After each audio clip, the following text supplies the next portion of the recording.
My video Octagon Rules Over Pentagon has been banned in the US for obvious reasons, because Octagon and the Swiss really do rule over the US. Watch the Pharaoh show and Octagon the Empire of Darkness to see how the Templars founded Switzerland and the Swiss banks.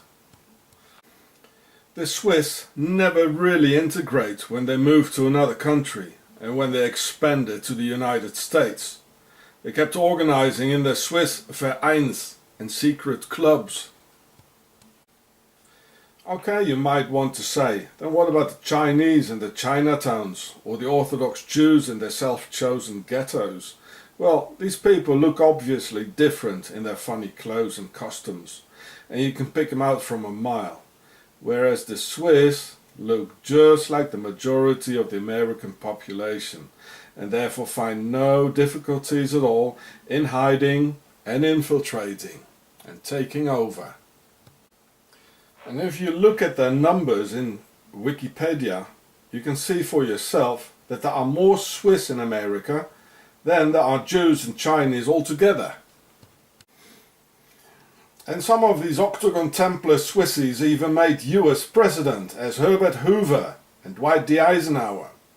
And Herbert Hoover in 1929, who was president when the Swiss Bank of International Settlements robbed the American people blind on Black Tuesday, October 29, 1929. And this Swiss US president didn't do a thing to help the American people, who were starving. So you can have a look at it. Look for yourself, you know. It's all here. Governors and presidents, here. Herbert Hoover, you can see when, and Dwight D. Eisenhower, and of course we got the other Hoover, a terrible man, Edgar Hoover. It's from the name Huber, Swiss.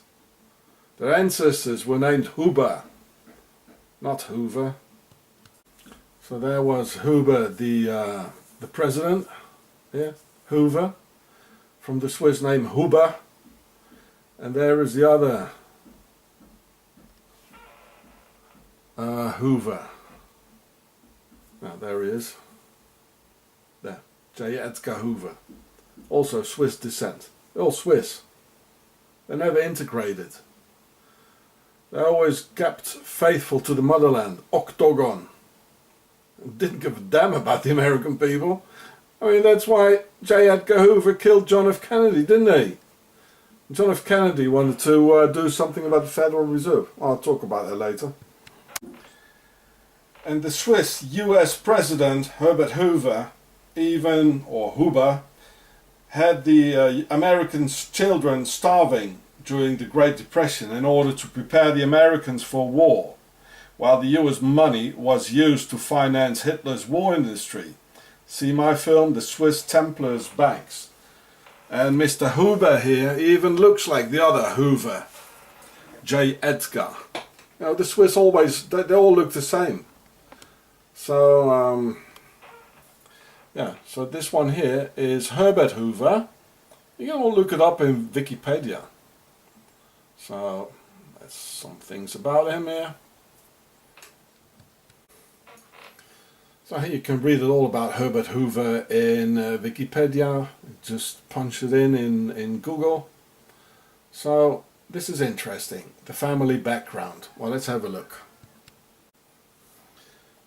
The Swiss needed only 6 months after their man Hoover, or Huber, was in the White House to execute the greatest robbery ever of the American people. The name Hoover comes from the Swiss-German name Huber, the name from his father's side, together with Burkhard. And both his parents were Quakers, of which you can see their Octagon logo here, just as the CIA logo and the almost like the NATO logo. And here once more the Octagon Quakers logo. And then additionally there was another Huber or Hoover, don't know what to call him anymore, J. Edgar of the FBI or the FBI. who was a Freemason, a pure Swiss member of Octagon of the Templars, and as square as a broomstick.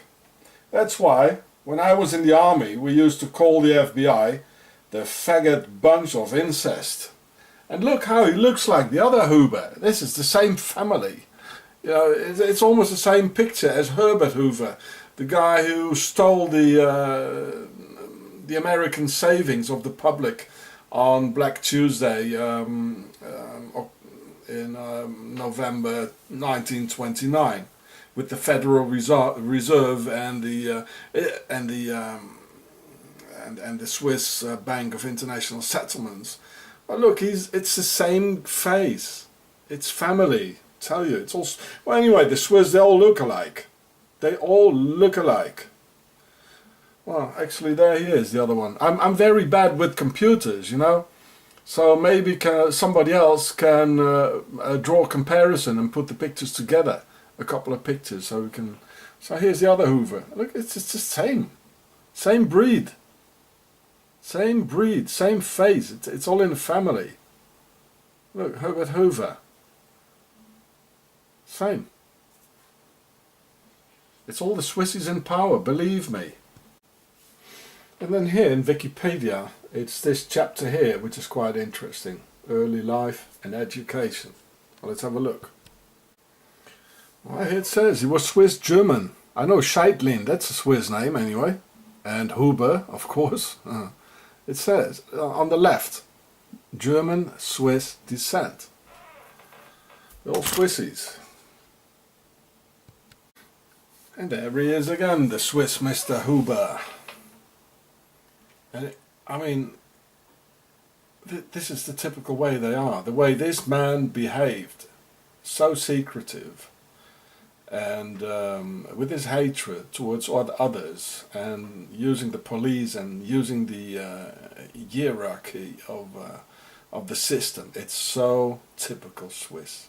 I recognize the Swiss in it. And look at it, how he was serving, under which president he was serving. Well, of course, under John F. Kennedy, and in office. And there it says, where it says,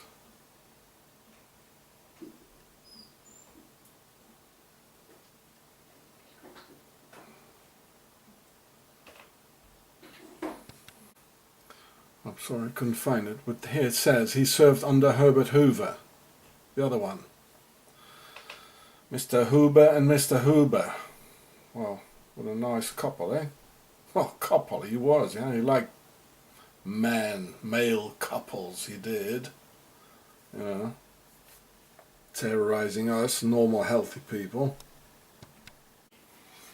Octagon and the powers of darkness use many homosexuals because through their sexual inhibitions and needing to hide it from normal people, homosexuals are very good at keeping secrets and smile. So here we can see J. Edgar Hoover, or Mr. Huber, together with his boyfriend. But only queers would go out together and dress identically while holding hands, having their sexual appetite written all over their faces. They call it unisex. Nice, charming, isn't it? It's like dressing up for a ball. And here they are again, Mr. and Mrs. Huber, or Hoover, whatever. And there again, like twins. It's so obvious, isn't it? You know, unisex. I don't want to know about the name of the vacuum cleaner with the same name. God knows what they did with that one. And there they are again, Clyde Tolson and J. Edgar, Mr. Huber. Well, this is a silent code among homosexuals, like dressing up the same way, especially in a time, at the moment, in an era where you shouldn't let others know, you know. So they started developing secret codes like dressing up the same way. Well, it's so obvious, you know. So this is the homosexual code of those days, and still, you know, it's like dressing up for a party. What a cinema.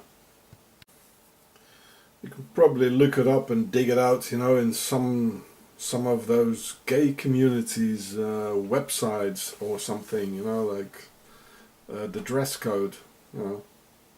You probably find it, but I don't fancy digging too much in there. In it, you know, it's already appalling enough. And in the very same Hoover FBI style, in the motherland of Mr. Huber, they even have the Swiss Pink Cup organizations. In the very same Octagon Templars tradition of the two Templars sharing one horse together and worshipping Baphomet. Well, I mean, this is Octagon, you know, so, well, Mr. Huber would have loved this, or he knew it. Well, this is the symbol of the Knights Templars, you know, two guys on a horse, nice and warm, cozy together, just like Clyde Olsen and Mr. Huber dressing up the same way. Well, they dressed up the same way as well, didn't they? Well, you can read some more in the Octagon Templars Pink Cup organization after Mr. Huber's style in the motherland, you know. Yeah. And they even have a contact somewhere on this website with an email address and all that there, contact. Well, I mean, it's too much for me to do it yourself. And it's by these evil structures healthy, normal families get terrorized, as me and my family have to endure for 16 years, while we just want to raise our kids in peace. As if these sickos hate us, normal people, just as Mr. Huber hated JFK incredibly much, just for being a good person. So, when Kennedy in his November 15, 1963 speech said, "There is a plot in this country to enslave every man, woman and child. Before I leave this high and noble office, I intend to expose this plot." And it only took another 7 days after until the Swiss Huber and his pals from the motherland Octagon had him done. Kennedy couldn't expose the Swiss plot any further, but I will. And do save, copy, download and upload this film in haste, because they will ban and delete this document very fast. I think it was last year, this guy here, he made this film, J. Edgar, about Mr. Huber. I wonder if he would have made it differently, if I would have explained to this bloke here about Mr. Huber's genealogy. Who knows? In order to help humanity towards peace and justice, I've put my life in great danger with this video. Please someone help. All banks are in fact Templars banks by the Swiss. So when Kennedy on June 4th, 1963 signed the executive order number 11,110 against the Federal Reserve in the hands of Octagon, they gave Swiss Mr. Huber the order to execute the job, just as they murdered Wolfgang Umvogel in a Swiss torture detention center in 2010 and many, many, many more. Then Lyndon B. Johnson became president after the Swissies had put aside the obstacle, and LBD is a direct descendant of William the Conqueror, King of England, who was his 23rd great-grandfather.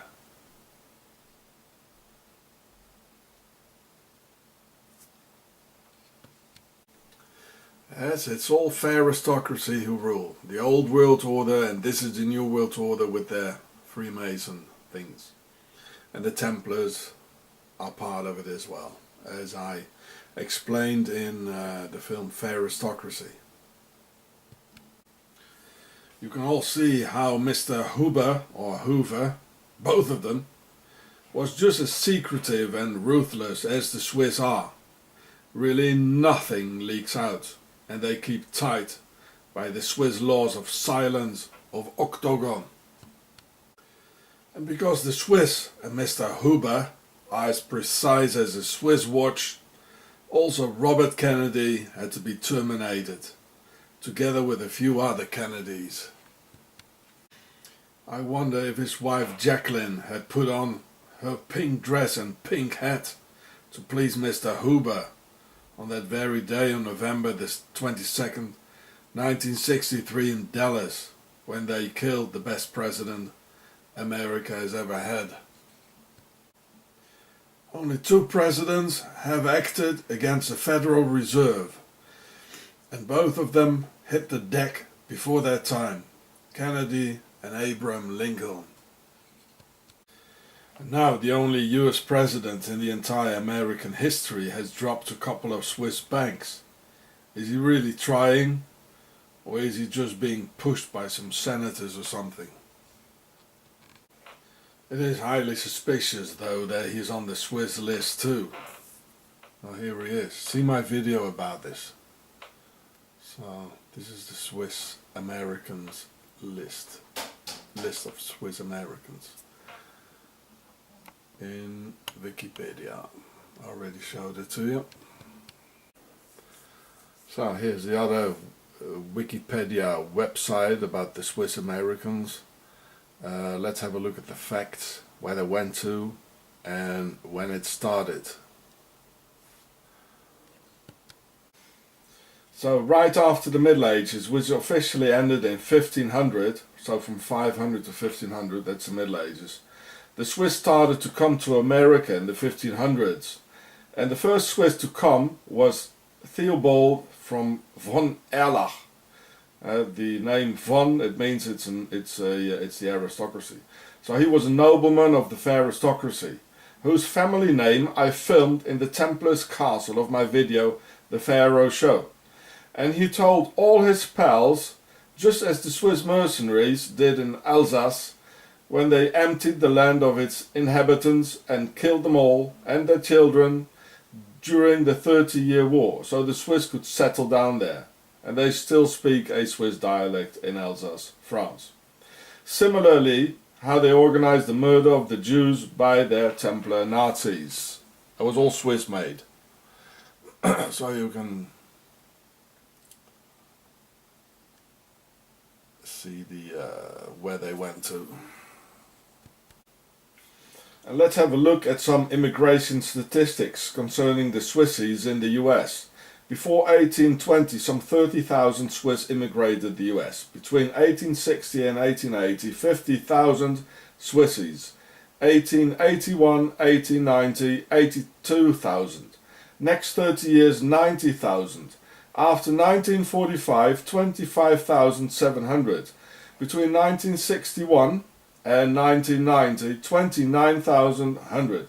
Adding up to at least 300,000 Swiss Americans immigrating to the US.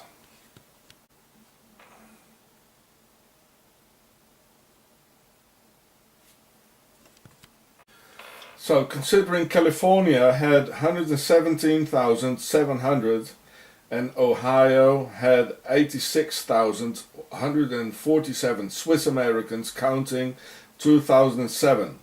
They must be in their millions today, maybe up to 20 million Swiss from a country founded by the Templars, not really integrating and going for the key positions of the American society and crushing the US values as Swiss Mr. Huber 1 and Swiss Mr. Huber 2 did, and millions of them transforming America into a dictatorship just as the motherland in the Alps. You can see some more facts here, and here. So many US cities were founded by the Swiss, as Sacramento, Pittsburgh and Denver. thus explaining the funny things going on at Denver Airport, with a massive amount of Masonic symbols showing the real identity of the place.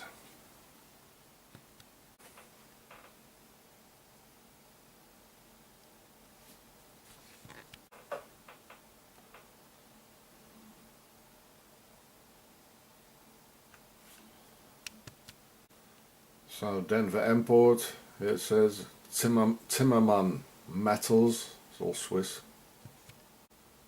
Well, no wonder, the New World Order is all Swiss and it's Templar stuff, that's why. And Denver was founded by the Swissies. These are proofs, folks. Denver Airport, Denver founded by the Swiss pharaohs. I told you so. It's them ruling the world, folks, and they founded Denver. So this is why there's a concentration of pharaonic stuff there. Wake up! These are the ones. Wake up! A whole forest of pyramids on top of Denver Airport. So this is the stone I showed before Denver Airport. Do you see the Templar symbol behind? The V there? And the first settler, von Erlach, I think it was in the Pharaoh show, and I think it was behind his name, family name, there was the same symbol. Do you remember? We'll go and have a look. And this too apparently is Denver Airport, so in your suitcase a little Swiss reptilian travelling with you. Well, charming, isn't it?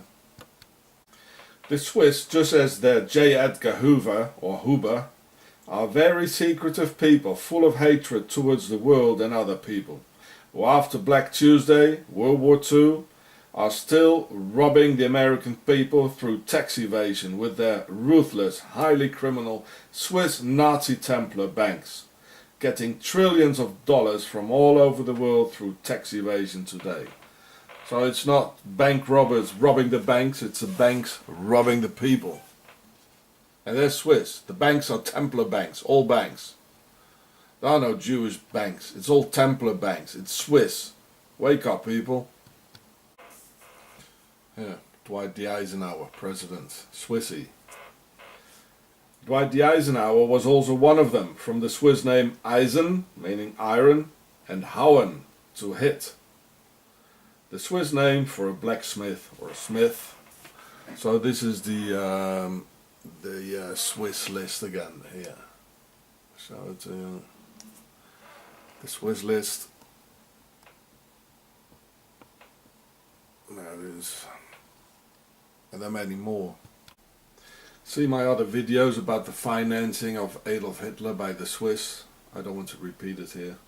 Thus, the Swiss from Octagon, having their agents on both sides, Adolf Hitler financed in Zurich by Swiss General Ulrich Wille from 1923 on, and the Supreme Commander of the Allied Forces during World War II, 5-star General Dwight D. Eisenhower, a Swiss. Here you can see him doing the Templars V symbol just as on Denver Airport, and just as the first Swiss immigrant almost in the Middle Ages into the Americas, von Erlach with the V symbol in its coat of arms. And then there's APIS, the Advanced Passenger Information System, with the double V, like Denver Airport, APIS, Advanced Passenger System. It's the Templars, boys. Well, no wonder the Allies had Switzerland get away with the Nazi gold without invading the damn place. No wonder the Allies did nothing about thousands of US airmen in the 3 Swiss concentration camps. See my video about that. No wonder all these young soldiers got sacrificed on 666 D-Day. See my video about Omaha Beach. No wonder the OSS, Office of Strategic Services, was tied with both hands concerning the Red House files, and no wonder the Allies under Swiss command never bombed the railway tracks leading to Auschwitz and other camps. Here you can see him with the double V symbol of the Templars. The tracks would have been such an easy target with no AA anti-aircraft flak, nothing. But Swiss Octagon was too busy filling their Swiss Templar banks with Nazi gold, ordering their Eisenhower Swiss Octagon agent not to interfere on that side of the agenda. Both Eisenhower parents were Mennonites who, as Anabaptists, massively left Switzerland for America. And so here we can see that we are so happy to die for them. Stop waging their wars. And think of Swiss sleeper agent Alex Jones with his Swiss logo and Templars V, and how they murdered the real deal Bill Cooper. It's the same V you just saw Dwight D. Eisenhower make. Templars V. There's a lot of disinfo in the internet about Alex Jones, that he's a Zionist Jew and all that, but he doesn't show any Jew stars or Jew symbols. No, he shows Swiss crosses and Templar Vs, never talking bad about Switzerland. And his middle name is Teutonic, Emmerich, meaning the leader or the Führer, just as the other shouter who got financed by Switzerland. Funny middle name for a Jew, isn't it? I don't give a rat's ass if you want to blame the Jews for it all, because I don't belong to them. But I do mind that the real enemy will slip away again, the Octagon Templars from Switzerland, and I do mind injustice and lies. By the way, Roland Emmerich, the famous Hollywood movie director from Germany, has the same Teutonic name, family name, as AJ's middle name. This is Templar stuff. This is as his V, and he's showing the Swiss cross on his logos as I showed in my other videos. Come on people, wake up, see the signs, see the proofs, look at the facts. So this is from my other video, you can see the title on top, and well, I mean, he's showing Templar signs, Swiss logos, the V's, and these are the facts. So this is what Alex Jones is all about. This is what he's showing. Look at the movie, look at this video, and you see more proofs of that. I can tell you of many more Swiss infiltrators who deliberately destroyed the US and American values, but the list would be too long. So for the moment I mainly stick with the two Hoovers, or two Swiss Mr. Huber and the Swiss blacksmith, who so devastatingly betrayed the American people and brought misery to the world. Because you can all check it out yourselves, as these are solid proofs, and both Swiss Mr. Hubers and their hideous crimes dealt with the Federal Reserve and the Swiss Nazi BIS Bank of International Settlements in 1929 on Black Tuesday and in 1963 in Dallas. The Swiss were in it every time. I am quoting JFK and his speech about the Swiss Octagon's secret societies and the enemy within, whom I intensively have revealed in my videos. Please, someone help my children. The very word secrecy is repugnant in a free and open society, and we are, as a people, inherently and historically opposed to secret societies, to secret oaths, and to secret proceedings. We decided long ago that the dangers of excessive and unwarranted concealment of pertinent facts far outweighed the dangers which are cited to justify it. Even today, there is little value in opposing the threat of a closed society by imitating its arbitrary restrictions. Even today, there is little value in ensuring the survival of our nation if our traditions do not survive with it. And there is very grave danger that an announced need for increased security will be seized upon by those anxious to expand its meaning to the very limits of official censorship and concealment. That I do not intend to permit, to the extent that it's in my control. And no official of my administration, whether his rank is high or low, civilian or military, should interpret my words here tonight as an excuse to censor the news, to stifle dissent, to cover up our mistakes, or to withhold from the press and the public the facts they deserve to know. For we are opposed around the world by a monolithic and ruthless conspiracy that relies primarily on covert means for expanding its sphere of influence, on infiltration instead of invasion, on subversion instead of elections, on intimidation instead of free choice, on guerrillas by night instead of armies by day. It is a system which has conscripted vast human and material resources into the building of a tightly knit, highly efficient machine that combines military, diplomatic, intelligence, economic, scientific, and political operations. Its preparations are concealed, not published. Its mistakes are buried, not headlined. Its dissenters are silenced, not praised. No expenditure is questioned, no rumor is printed, no secret is revealed. I revealed it for you, Mr. President. Mission accomplished, sir. Half a century later, from 1963 to 2013, taking exactly 50 years. Let's act now. Leonardo Conti was a Swiss and born in 1900 in Lugano, Switzerland, and died in 1945 in Nuremberg by his own hand while in captivity by the Allies, awaiting the Nuremberg trials for Nazi war criminals. His nickname was the Swiss Sadist, and he was an Obergruppenführer, which is the equivalent of a general.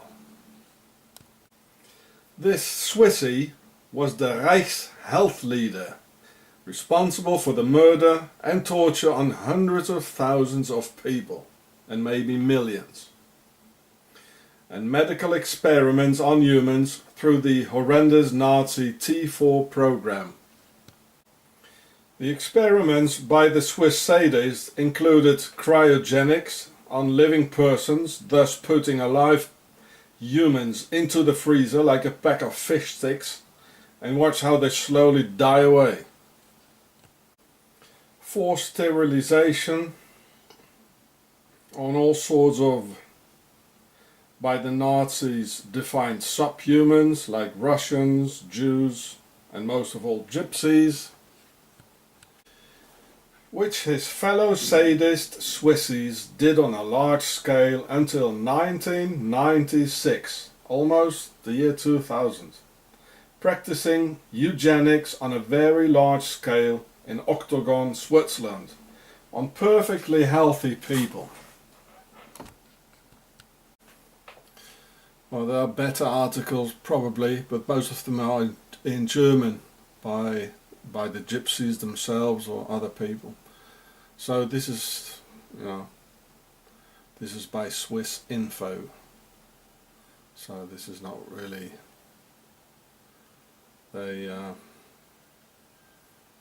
don't say everything, like it was almost in the year 2000 when they stopped doing it. In the very same year of 1923, when the Swiss General Ulrich Wille, whom you can see here, started financing Hitler, the Swiss sadist became a member of the SA or Sturmabteilung in 1923. There's no doubt for me that he was here in 1923, the Swiss in Switzerland with Hitler, Leonardo Conti. And he had a very low National Socialist Party number, 7,225, and his SS number 3,982, being one of the very first and co-founder of the anti-Semitic newspaper Kampfbund, meaning Fight Union, And here we can see the Swiss equivalent of the Kampfbund, the Swiss Nazi newspaper of the Hitler era, their man. The Swiss was a Nazi from the beginning, and one of the most important ones, giving orders to millions and deciding over life and death, affecting millions. Well, this is what the Swissies love to do and exerts total power.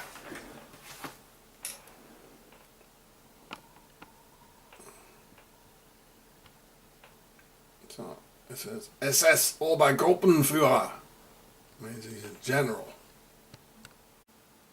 His lovely mother, Nana Conti, who gave life to the Swiss sadist in Switzerland, was the Reichs midwifery supreme under the Nazi Lebensborn program.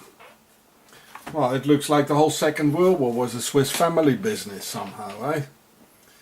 And I don't know what you think about this picture here, but these two guys with a baby, we can see the same sort of pictures nowadays in the newspapers. The two guys getting married and dressed up in leather with a baby. Doesn't it? The Swiss Templars have got their dirty little fingers in everything, and their Swiss fingerprints all over World War II and all the other European wars. Rudolf Hess knew this because he was there in Zurich where he studied, and he flew to England to warn the British people and got silenced by Hamilton and the aristocracy.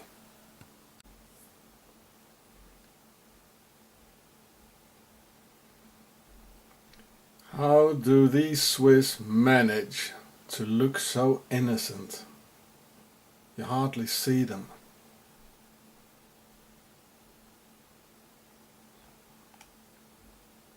And look at his face, the left one. So innocent looking.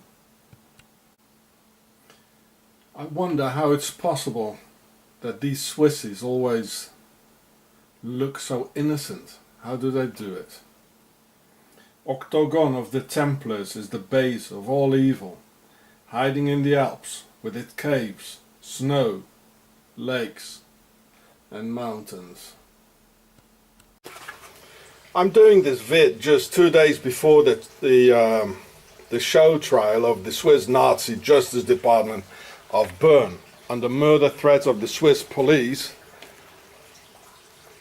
and while Swiss Nazis come, hit and physically aggress me and ring at the door to do so just before the trial starts. So here, that's where they rang. I was standing there inside. My children were there behind the other door here. They were crying, they were afraid. With all these Nazis standing around. Nice, eh? And they've been doing these things for 16 years. So, and I was standing here. And one of these guys with me was there, and then the others were standing there. This is like Nazi Germany, like in the 30s, or even worse. So, I was standing inside. See? There. Excuse me for the bad image before, because I've got a very slow card in here, which is probably not even 10 megabytes per second. So, sorry about that. And these Swiss make sure that all trial cases will never make it to the Supreme Court. So none of these terror cases against immigrants with intensive political backgrounds will ever see an international hearing, such as the Strasbourg-based Court of Human Rights. Thus, Switzerland keeping its clean face, which is very important for these very organized Swiss criminals who wipe their proverbial fingerprints, the very thing criminals do. And there's absolutely no one in this Nazi state who acts against these crimes against humanity, where Swiss left-wing socialist members are just pretenders and actually hide their equally extreme right convictions. And if an immigrant dares to criticize the Swiss and Switzerland, then these Swiss criminals make sure to enforce a mental stigma on the foreigner. Another punishment, an additional Swiss terror and humiliation to define free speech with some psychiatrical defect for intimidation, as this corrupt nepotist by the name of Dr. Kurt Kunz did to me, Sean Ross, in 2002 in the torture detention center of Amthaus, Bern, where they murdered many people. There's a whole list, and this guy collaborates with that. This is the Swiss way to get rid of a nuisance. They dragged me against my will to talk 2 times 40 minutes with this extremely dangerous personality who develops massive criminal energies. Together with his pal Jean-Pierre Vicari, etymologically a descendant of the Swiss Inquisition's Vicari Forané and its Swiss guard of the Vatican. So this guy is a judge and a member of the Nazi Swiss People's Party. He's an extremely dangerous character and entirely corrupt, and is a nepotist as the other one. They're pals. So here is the word I was talking about, and Vicari, the first part of the word, that was the guy you saw just before. And he's a judge, just like his ancestors were the judges of the Inquisition.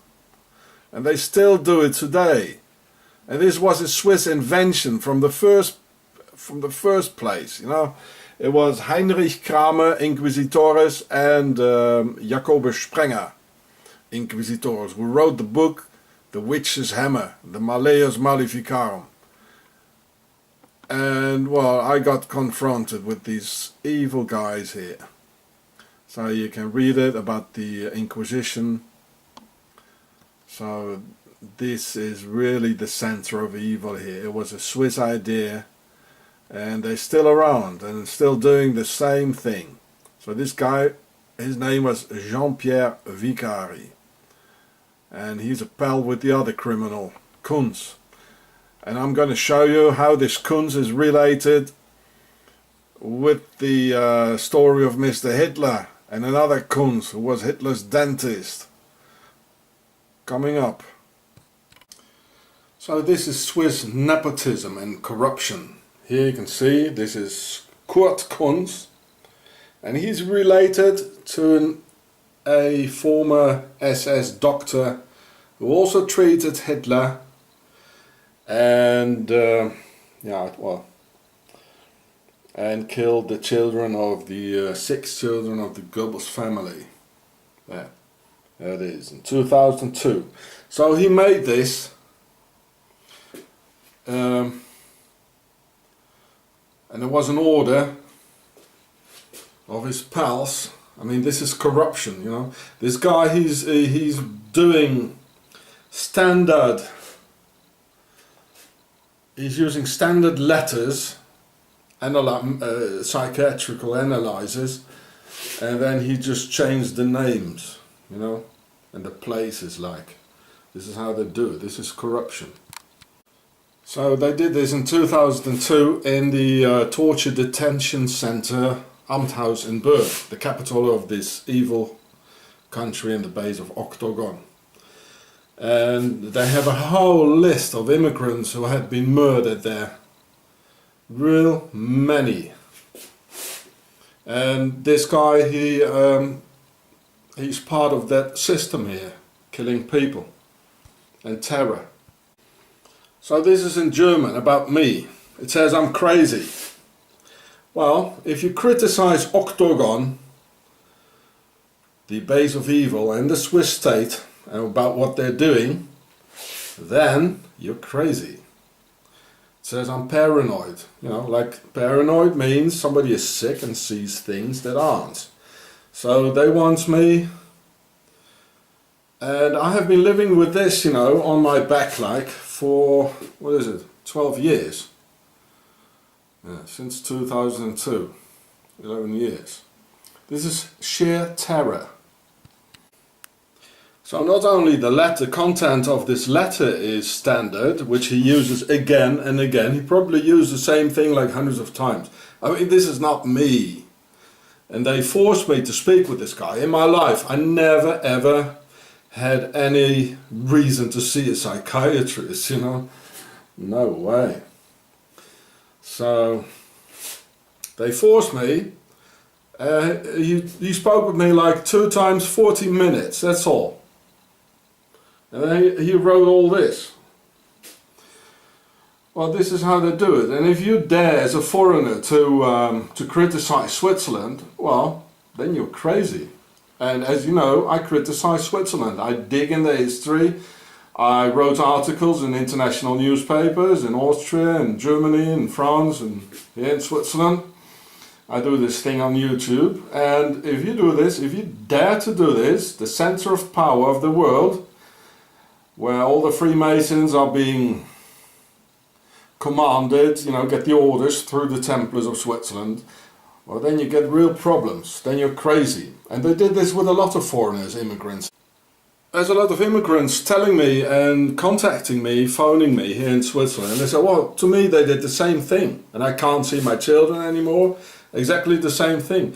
And they make sure, you know, that every court case, it never makes it to the Supreme Court. Or, well, you don't even have to think about the European Court of Human Rights in Strasbourg. They make sure it stays local and then destroy the person. So this is standard procedure, what they do with immigrants. Just as the text is standard. This is nepotism, this is corruption at its highest level. And there's nobody who controls this. Well, at least not in Switzerland. What do you think? Even the left wing here in Switzerland, they are right-wingers. As soon as you criticize Switzerland, then they turn out to be extreme right-wingers. I mean, the left-wingers are here. And you see, this Koens guy, yeah, he's doing that together with his pal Vicari, Jean-Pierre Vicari, also of the Swiss People's Nazi Party. And you might think, what a funny name is this, Vicari. Well, that is from the Vicari Foranais.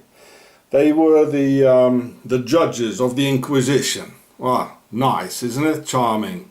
And these guys, or their descendants, are still around and still doing the same thing as they did like 500 years ago in the Middle Ages. They're still around. Nothing has changed. Especially not in this backward country.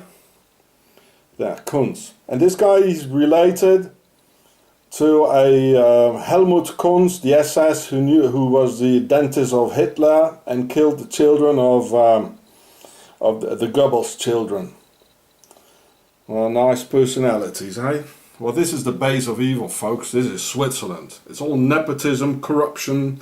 They're smiling to the world, filling their pocket with Jew gold and Nazi gold and whatever they can steal, and of the US tax money, tax evasion, well, you just name it. So, please somebody do something. I think you will make a good show, Mr. Obama, if you could, you know, intervene here. Maybe we'll trust you again if you do that, eh? Okay? Here they wrote down, Bopu Tatswana. This is Swiss humor. I'm a South African. And they just make fun of somebody else's misery. This is what the state is doing. Ha ha ha. Swiss humor. You know. Because they have the real superiority feeling, these Swiss. They really think they are more than the rest of the world. You know, here's some more. Boputsabwana. Well, that's funny, isn't it? Hey? Swissies. And when they put me in the forced labor prison of Witzwil, they stole all my belongings and and all my money. They stole it. You know, the state steals. And they stole my computer, they stole our trailer, they stole my child. This is the biggest criminal mafia in the whole world. And this is what they do, you know, Boputsaswana. Well, that's funny, eh? Yeah. Just to make you feel small, you know, they're all laughing. And they do laughing about it, you know, you're standing there handcuffed and then they are laughing, eh? And saying bad things about an immigrant. That's what they do. It lies in the Swiss inhibition within their criminal characters that the whole of Switzerland is in fact infested by corruption and nepotism. I mean, look at their banks, what they're doing and what they did. Now, watch carefully the facial identity of this Swiss crook and compare that with this face here of another Dr. Kunz. By the name of SS Offizier of the most notorious German regiment of the 3rd Totenkopf Division. And this German war criminal from the south of Germany, near Switzerland, where they speak in Baden-Württemberg the same Alemannic dialect as in Switzerland, he has the same face, the same mouth, eyes and ears as the Swiss nepotist criminal Dr. Kurt Kunz has. And they're definitely related and belong to the same Alemannic tribe that reoccupied the south of Germany after the 30-Year War from 1618 to 1648, when Swiss mercenaries, together with, and at that time much larger, Swiss Pope's Guard, murdered 20 million Germans, or 2/3 of the entire German population, as an answer to Martin Luther scrolls and the Protestant movement. So this SS dentist, Dr. Helmut Kunz, was born in 1910 in Ettlingen, Baden-Württemberg, in Karlsruhe, that's southern Germany, and peacefully died in Freudenstadt, that means the town of pleasures, in the Black Forest, near Switzerland, in 1976. So this guy was a Sturmbahnführer. What's that? It's probably the equivalent of a colonel. Yeah. Real bad character. From the south of Germany. The same face as Dr. Psychiatrist Kurt Kunz. Same nose. The same eyes. The same ears. The same mouth. The same Alemannic tribe. Well, these guys are related, I tell you. This SS doctor treated Hitler and other high Nazis. He poisoned the 6 small children of the Goebbels family, of Joseph Goebbels, the propaganda minister, in the Führerbunker in 1945 in Berlin.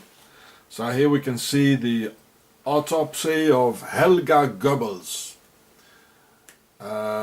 She was only 12 years old when this SS Dr. Helmut Kunz, Sturmbahnführer, murdered her without her consent.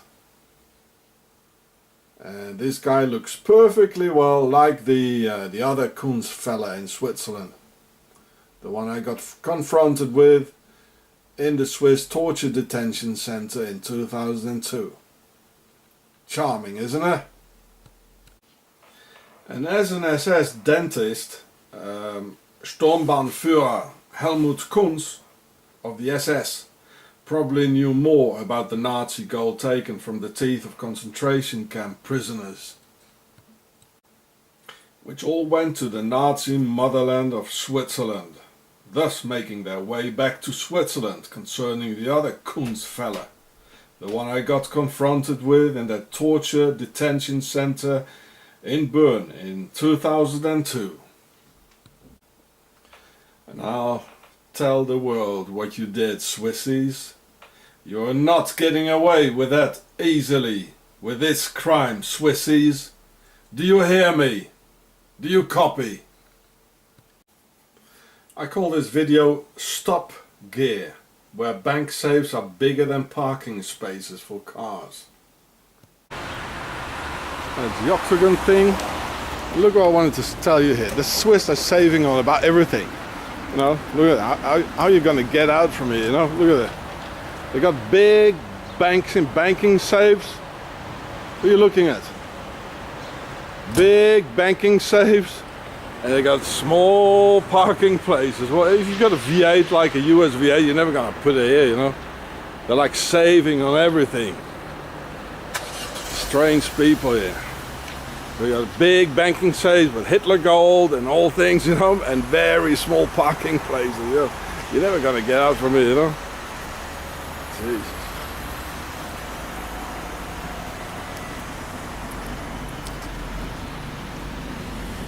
Yeah, it was a setup. And as you can see, the bank safes of the Swiss people are as big to fit a car in there, whereas their car lots or parking lots are so small that you hardly can get out of your car. And here you can see the Swiss with their favorite pastime, counting their money over and over again and taking a bath in octagons gold. Well, you have to compromise somewhere to gain place for the huge Swiss banking safes and their secret deposits. This was Top Gear, Switzerland, the land of silk and money. Sorry, wrong picture. This is the rest of the world. Oh, where's my picture? Just a minute. Ah, there it is, thank God. The Swiss are back, here they are. So I'll do it again. This was Top Gear, Switzerland, the land of silk and money. So this is in Bern here, Switzerland, the capital of Switzerland. Here it says Anna Fyodorovna. She was married with the brother of a Russian Tsar, the Tsar Alexander I. But she got fed up with the climate in Russia, maybe the political climate, but supposedly it was too cold, so she came here to Bern in Switzerland, and before it was a monastery. But her real name is not Fyodorovna. Her real name was Juliana von Sachsen-Coburg. So this is where she lived. Yeah. Pharaonic stuff here. And well, who knows what has been there. It's gone, but something, you know. It all belonged to her. And this is where the Russian embassy is now. You know, it's still the fair aristocracy ruling. You know, the embassy, the politicians. It never ever changed, you know. And Juliana von Sachsen-Coburg, you know, like the English royal family, she was the niece of Queen Victoria of England, you know. They just come here and change their names, and afterwards she got the money of Tsar Alexander, you know, to buy this and to live here and to have a nice life and all this. It really is a nice place. He's next to the river Aar, right here. So while the Russian people were starving and their children dying, Juliana von Sachsen-Coburg, a German aristocrat, married to the Russians Tsars and to the brother of Tsar Alexander I, and a niece of the English royal family. You know, it's all the same. They just got the money from the people while children were starving. So that was just before the Russian Revolution, really. She died 1840 here. So let's have a look at the embassy then. So Switzerland is Octagon is a really important part of it all. And this is how it looked like before. Oh, there's even a sun hieroglyph in it. Oh, there it is, a fish and a sun hieroglyph. Or is it a fish?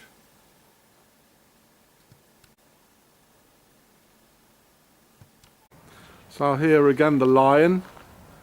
It's not an animal that ever was here in Europe, in Switzerland here. It's the symbol of of the royalty, the royal bloodline of the fair aristocracy, which the European aristocracy, they took over of the pharaohs. And this looks like papyrus. It does, sort of. A river Nile. And there's a funny door. It looks like the round circles the Jews had to wear in the Middle Ages and in Muslim countries. The yellow round circles. I mean, it all has a meaning. There are 4 of them. 2 crosses here. Yeah. There's another line at the other side. Look at the mouth. So on the other side of the house is a sun hieroglyph all over. The fair aristocracy in castles in the Middle Ages, they have this a lot. Yeah, they are the enemy of mankind. So most certainly the descendants of these ones are living here. So now I probably won't see anything here, but I'll probably see that later when I look at the video. What is in here? Looks like a bunch of 6s.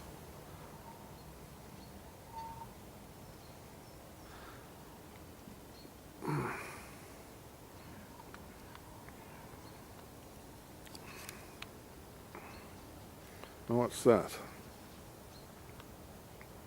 Ooh, sort of a voodoo stuff, eh?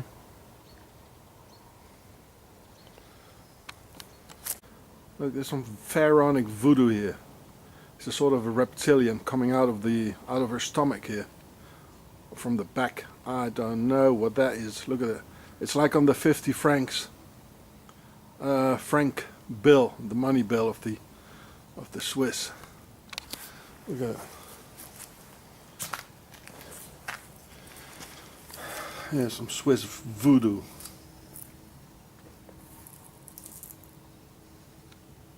What is this? Oh. Probably burning things here. Some real weird stuff coming out of the back here. That's weird, man. Oh yeah, look at the arms. It's a reptilian coming out of the back. See? You see? This is Switzerland, folks. It's the home of evil. The pharaohs. So this creature crawling out of the back of a human being is the very same creature we can see here on the Swiss 50 francs bill. Here where the high nobility, this is not the low nobility, where the descendants of Juliana von Sachsen-Coburg, Saxe-Coburg-Gotha, you know, like the English royal house. Real funny things going on here in the land of hatred, Octagon. And this reptilian crawling out of the back of a human being even has these 3 fingers or 3-toed hands, which are quite typical for reptilians, and well, you can see it on a chicken, you know. Yeah. So why on earth would a normal human being make something like this, you know? And this is also the reason why a lot of Masonic and hidden forces, they do the Masonic M gesture, which I'll show it to you now. Oh, we can see it here too on some Babylonian stuff. You know, the typical 3 fingers as this thing crawling out of the back of a human being in Octagon, the home of the devil, Switzerland. It's probably Semiramis. Nice stuff, eh? And even human beings have it sometimes related to some former events or mixtures which is in their DNA and coming back, like sometimes as a regression. And some more. Here we can see the M sign. Yeah, there's a lot of artists, politicians and most of it all the aristocracy, or let's say the fair aristocracy, doing these sort of things. It's in their DNA. And sometimes, you know, this is called Mendel's laws. Sometimes it just comes back. And this is why this lovely lady here is doing the M sign as well, you know. It's also giving two V's, like in Apis, the protection of the Pharaonic Empire. So this is Reine Pédoc.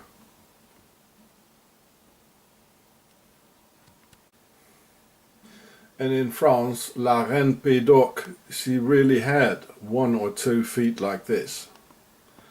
And she was very much related to a little people like Les Cagots. This one apparently really existed. Of course, it's the fair aristocracy. And now they're the ones in power. It says La Reine Pédoc, the Queen of Pédoc. It's etymologically of pied, doigt, and oie is a, or pas de doigt, it is a goose. So it means goose foot. And she was the Queen of the goose foot. So here's the Fleur de Lys. It's all the fair aristocracy. So this is La Reine Pédoc, who really existed. So that says the Queen Pédoc. It's an old book.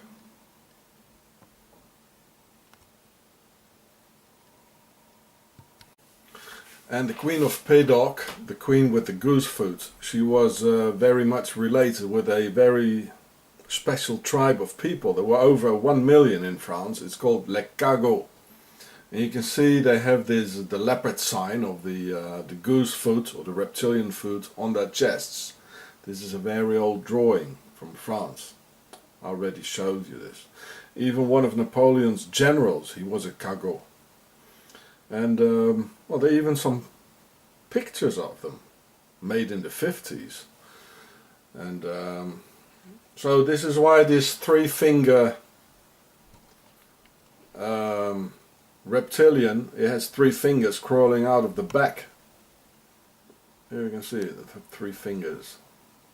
Typical reptilian sign. They're all wearing it here in the Middle Ages. And these people, the Cagots, they were missing some things in their organs, and they could only live in the mountains. Switzerland, you know, and here in the south of France in the Pyrenees, but they probably made it to Switzerland. So here, for example, is a picture of a Cagotte. So that's the female with an E. So if you want to look it up, it's only with without an E.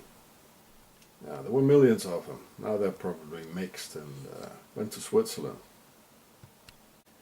So here's some old people from history doing the M sign. I just call it the M sign, but it is in fact Le Pédoc, the goose foot or the reptilian foot. I don't know who that is. Some English bloke, I think. Here the Pope giving the M sign, or the old Pope. A Mason doing the M sign. And who's this doing the M sign? I saw this guy before somewhere. Who is that again? Oh yes, of course, he's doing the M sign as well. Mr. Mason. And another Mason doing the M sign. Hello, you traitor. Another M sign. This is Joseph Smith, who invented the Mormons. Hello, Mr. Mormon. Well, we all know this fella here. Hello. And this is Martin Luther doing the M sign. The guy who invented the Protestants. Only he was part of the nobility, just as his wife Katharina von Bora. All nobility, aristocracy, just as this princess of the high nobility. in Bern, Switzerland, and he invented the Protestants, you know, the Protestant movement, only to put people up against each other and kill the Germans by the Swiss mercenaries, by the way, and by a difference in religion, race, color of skin, or ideology, like communism against fascism. Their business is to put people up against each other. So he too is doing the M sign. And here's the monument for Martin Luther, an obelisk, which is a symbol of the Pharaoh domination, and so he's part of them. He was an aristocrat. So look at this picture here. I'm going to show another picture of it. So he's part of the gang, really. So here it is again, together with his wife, von Bora. They're all nobility, pretending to be a monk. He even had children. What a monk, eh? More like a monk-y. And this guy hated the Jews very, very, very much. He even wrote a lot of things about it. As the whole of the aristocracy, they hate the Jews. You know, look at the World War II. They were all von in the SS, killing Jews, and well, they are the pharaohs. I mean, that's logical, isn't it? The pharaohs. Of course, the pharaohs hated Jews. There's nothing new, and they are the aristocracy here in Europe, pretending to be monks and still doing the same thing. Nothing has changed, really. So this is the official Apis hieroglyph, just as the M symbol forming two V's. Here the two upside down V's, just as is in this old French car here, which is still being made today. And it is a symbol of Apis, the bull, and this is the symbol, symbolizes the protection of the royal pharaonic empire. And this is, to my opinion, one of the reasons that they give the M symbol. Of course, the pharaohs, it's all related, and the aristocracy and the Freemasons, it's all one thing, it's all related. And there might be a reptilian thing in it as well. They are so different from us, just as the Swiss are so different from other human beings. You know, very, very different. So here the two V's, just as in the M symbol. And this is the old French car, still being made today. And in those days, the means of transport was a bull as well. Yeah, it looks like a bull. Look at the two eyes here. It looks like a bull. Oh, there. The French bull, the pharaonic bull. So the M symbol is also giving these two V's, and one of the V's is of course the Templar symbol. As they also protect the Egypt and the aristocracy and the royal aristocracy of Egypt. It's all related. The bull is a symbol of the protection of the and that's why a lot of police forces, they have it in their logos, armies, because it protects the Egypt and the pharaohs. The Templars did as well, 1V, etc., etc.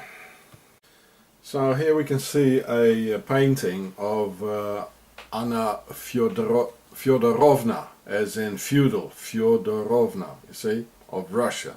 And her real name was Juliana von Saxon-Coburg, and she's giving the hand sign, the Masonic M, as people call it, but it's actually Piedok, like in the Queen of Pedok, and which is a sign of the reptilians. But it's also forming two V's, like in the Apis pharaonic symbol, which is the symbol of the protection of the pharaonic empire.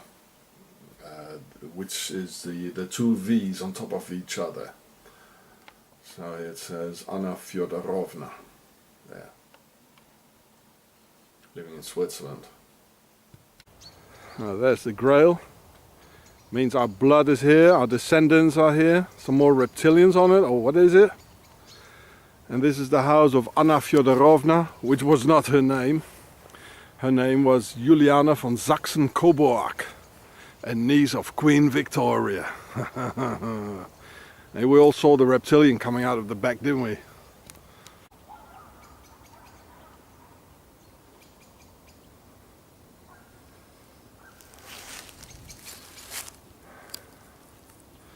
The fair aristocracy in Switzerland, related to the English Windsors or Sachsen-Coburg, married to the Russians, who were in fact Germans living in Switzerland. No, well, not real Germans, the old bloody pharaohs they are. Oh, so this is the grail next to the house. That means our seed is here. Well, you can see there, all the little babies here. You know, they're here all right. This is the, oh, this is quite hard. Our seed is here. There it is. That's what it means. This is sort of a Vesica Pisces, you know, we stick together. All the rings, like the Audi car and the Olympic Games. I don't know what sort of a leaf that is. It all has a meaning. What kind of bird is that? Probably an ibis bird of the pharaohs. It had to do with their descendants, I think, the ibis bird. Ah, okay. And here again, of course, here's their house. The descendants are living here under other names, you know, they're incognito-like, but they're still the same. Of course it is.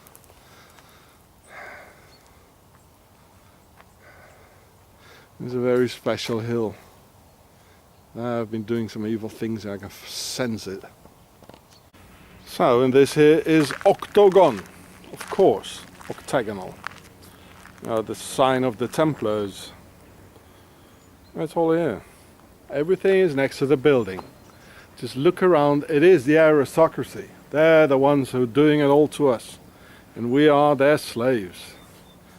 With the lions and grails and...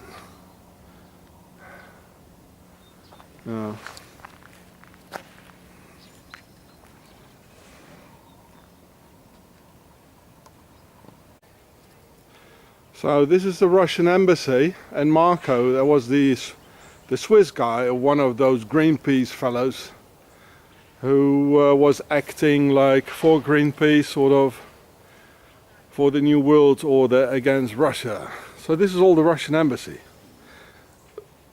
This is full of cameras. And of course, next to it, there's the Russian flag. Yeah. Things white, blue and red. And there is the house of Anna Fyodorovna, who was not that, but who was Juliana von Sachsen-Coburg, just right next to it. So, you know, the aristocracy is there, or as I know them, the fair aristocracy. Well, don't you think that this embassy here is not the fair aristocracy? It's still the same ones here, you know. And here they're coming out. There's a children's playground just here, where the Russians come out and play with the children. You know. So if there's any Muslims who want to drink a cup of tea with them, you know, you can find them here. So the Swiss actually, when it considers one of them, they organize. Here we can see they can organize, and very quickly. They even write these things on the wall here. You know, if it would have been something else, the police would have taken this away. But because it's one of them, they leave it here. But if it's about, you know, immigrants being tortured and stigmatized here in Switzerland, nobody does a thing. And I know this, you know, I've sent them thousands of letters and talked to people. They just laugh in my face. But if it's one of them, you know, they immediately react. Now there's a Switzerland, all right. There's another door. So it's all part of the embassy. Look, another door. It's also like a castle. So, you know, this is the aristocracy. Nothing has changed. It's just the old world order was the feudal system of the aristocracy, and the new world order is their system of Freemasons and Templars. Because the second son and the third son, they also wanted to have some power, but it's still the aristocracy, it's still Egypt, it's still the pharaohs. Nothing has changed. They just put on another jacket. So there's Anna Fyodorovna. There's the river Are, which sort of represents the Nile for them. There must be an obelisk somewhere, and the water represents Isis. And this is the Russian embassy in Bern. They're all together. It's all the same thing. The aristocracy, the fair aristocracy are there, and they are there everywhere.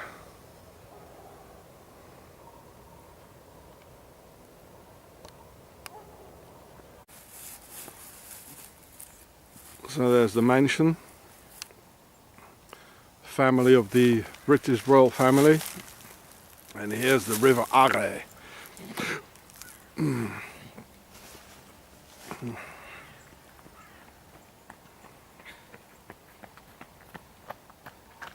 This is what the name is. It's related to the word elves, the fairies. And this is the river here. And well, if anybody reads German, you can read it. It's even in English.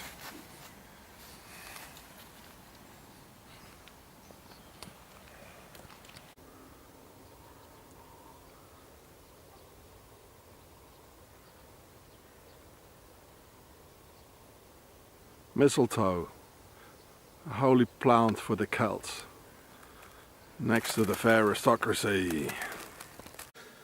So this is what the Elfenau looked like before, and look at the pond. It's not octagonal yet, it's round, because it was a monastery before, and then it was bought by the aristocracy, and they even took the energy, to make it octagonal on purpose. You see, it's round here, as it used to be. It's all on purpose. So it wasn't even octagonal in the first place. They were not satisfied with it. God knows what they did in there. And there it is again, with the river Are. No chemtrails. Well, here, look here. This is where I spotted the reptilian crawling out of the back of a human being.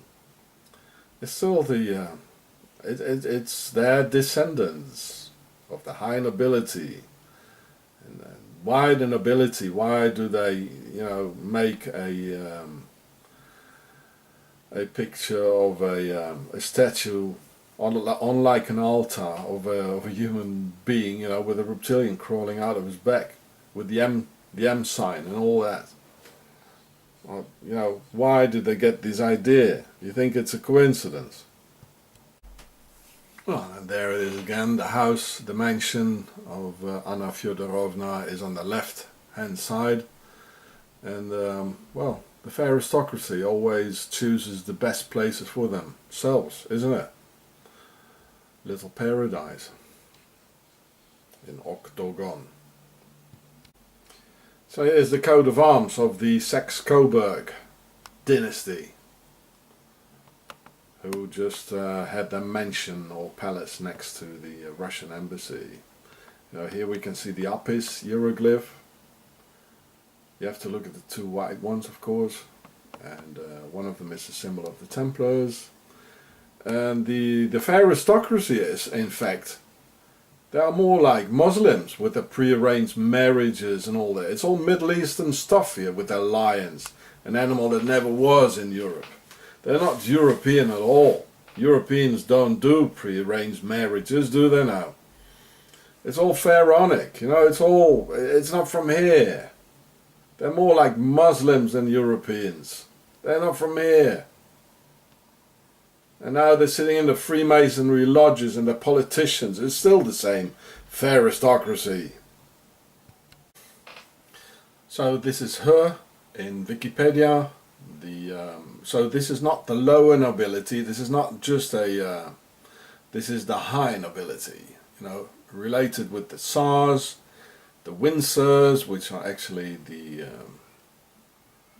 her next relatives, like the Saxe-Coburg Gotha family.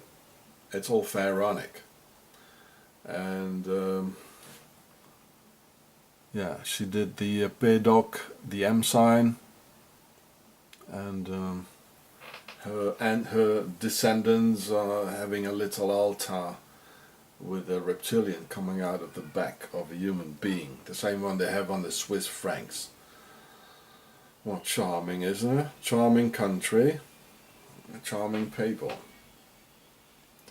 And well, Switzerland Octagon is their base.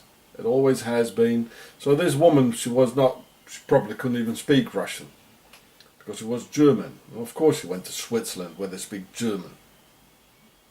She did. I mean, if she was really German and not just an aristocrat, she would go back to Germany, but she didn't, because Switzerland is pharaonic. Germany is German. The Swiss are not German. The French-speaking Swiss, they're not at all like the French. Oh no, it's as different as a Japanese with an Eskimo. And the German-speaking part, well, they hate the Germans. They, you know, I know how they treat Germans here. And the Italian, except when they need them, though. And the Italian-speaking Swiss, they're not at all like the Italians. They're more Swiss-German than Italian, I tell you. So this is their home. When it didn't work out with the Tsar, she went back to the base where she could get protection and spend the rest of her life making little babies who nowadays put reptilians in the back of human beings. Evil things going on in the Alps. Hello, Isis.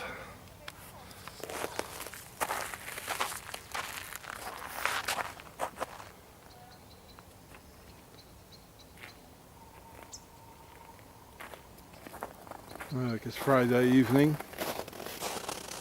All the fancy people there in their palace.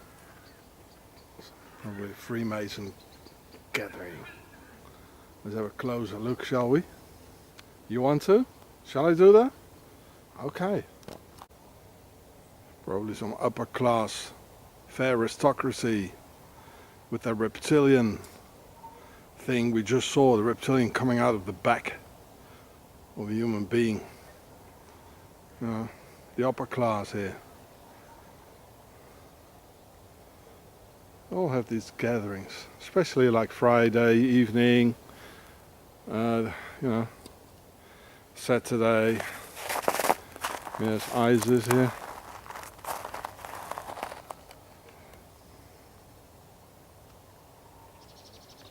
This is what they like.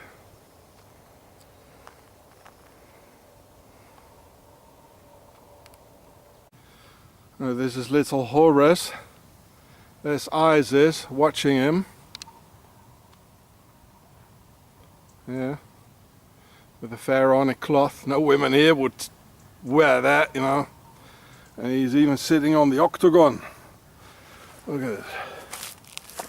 That's the Horus Matrix. He's sitting on the octagon. And what's he holding? It looks like a canopy.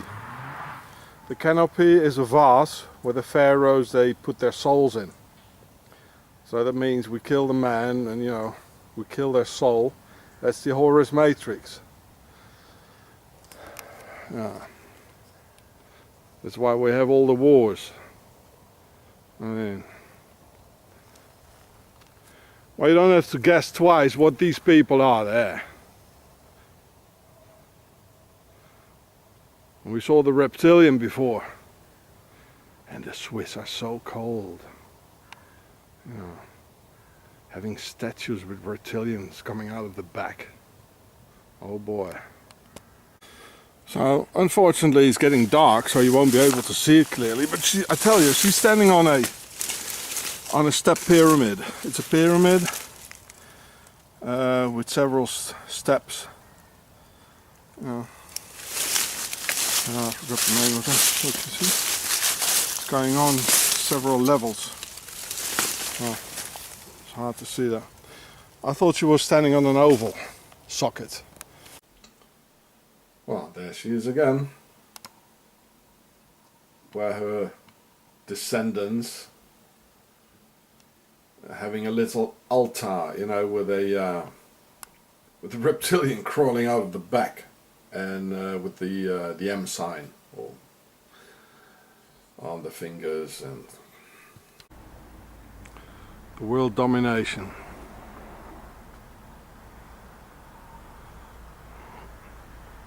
And this is octagonal.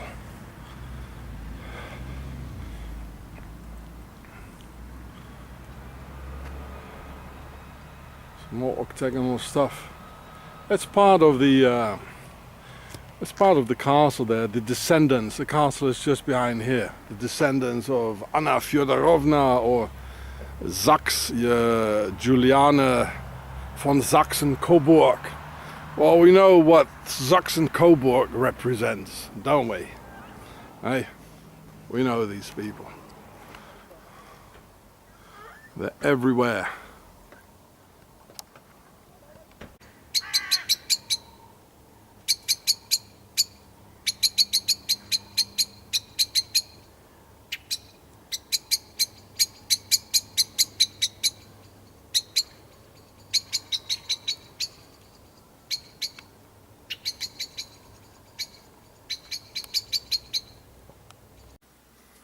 If you want to take an airplane to go and see the biggest 555 feet or 170 meters tall pharaonic obelisk in the world, and if you want to visit the land of total control and the New World Order, where they even have real pharaonic pyramids on their money and green lizard tails, then you need to have Apis, the bull and pharaonic god of strength and fertility, crawl all over your private life. And have this pharaonic bull stampede over your entire personality until all your dear privacy will be mashed into the dirt of the sheer weight of this pharaonic bull, Apis, and god of strength. They will eventually crush all human resistance and personal right. Welcome to the New World Order of the Phairostocracy and their Apis Advanced Passenger Information System, which will gladly scrutinize your entire personality to see if the intel on your identity and everything that goes with it is fit to enter the promised land of the Neophars, or new pharaohs, that is. Except when you choose to be a wetback, then it's okay to just pass the Rio Grande, where there are relatively few Apis bulls. So here we can see the single V of the Templars, or the single V of the Apis bull. The hieroglyph has two V's. So the Advanced Passenger Information System of the Apis bull is executed by the government bulls of CBP, or Customs and Border Protection, which falls under the jurisdiction of the Department of Homeland Security. And again, there's no danger for wetbacks, because these government bulls don't want to get their fancy looking impressive uniforms to get wet and soaked. So here we can see more clear that this is a V of the Templars. This is octagon, or the single V of the Apis bull. It's all the same thing. So from a distance it's much clearer to see, really. And this is why in German they call a cop ein Bulle, or a bull. It's the same word. A word not chosen by the people, but the Phairostocracy themselves. And because Apis, the bull of the pharaohs, is the god of strength who defends the empire. and it's octagon. The hieroglyph of the Apis bull and god of strength of the pharaohs are two reversed V's as the logo of the French car. We can see that here. This is what it is. The two reversed V's. I try to zoom into that one. That's the official hieroglyph of Apis. So this one here. This is Apis. So here we can see the Apis, the official Apis hieroglyph again. Here it is. This is Apis. And sometimes it's defined a bit differently. And there it is again, the official Apis hieroglyph, like on the French car. And in many agencies and government things and Templars, they use only one, because this is a symbol of strength, like the police and the army and you know, all over. And through the royal bloodline, the Pera, of the fair aristocracy, it survived thousands of years, as they went to Greece first, and the Spartans had the reversed V on their shields. So this is in fact the correct way to have it, and not upside down. This is not correct because it's all from the Apis bull, and this is like when you're conquered and lying on the ground with your legs in the air. Then they founded Rome, and the fair aristocracy integrated the reversed V in many a coat of arms in Europe. And it became one of the symbols of the Templars, who control all armies and all octagon police of the world. This is why we find it on tanks and choppers of Pharaoh's armies. Like here on this US Apache, we find it here. There it is. I'll try to enhance it. There it is. The Templar symbol. This is part of Apis, the power of strength. And there it is again on the US tank in Iraq. It's the same thing really, it's all pharaonic. The Spartans had it, and it's half the Apis hieroglyph. And why only half? I'll explain that to you. So this tank and the other armor might be the god of strength. Police, army, the homeland security, it's all over. Now why only one V, you might ask? Well, here it is on the US Treasury Department. Because the Apis god is also the god of fertility, money, fertility and strength, power over other people. So why is there only one? I'll explain that to you. Well, that's because the double V of Apis can only be applied in the motherland at the River Nile under specific conditions laid down in the Book of Books. The pharaohs never disappeared and became the aristocracy, or in fact, aristocracy is the name for the royal pharaonic bloodline, and they became the Masons, hiding in the New World Order. And the Old World Order is the feudal aristocracy through the reign of kings and queens.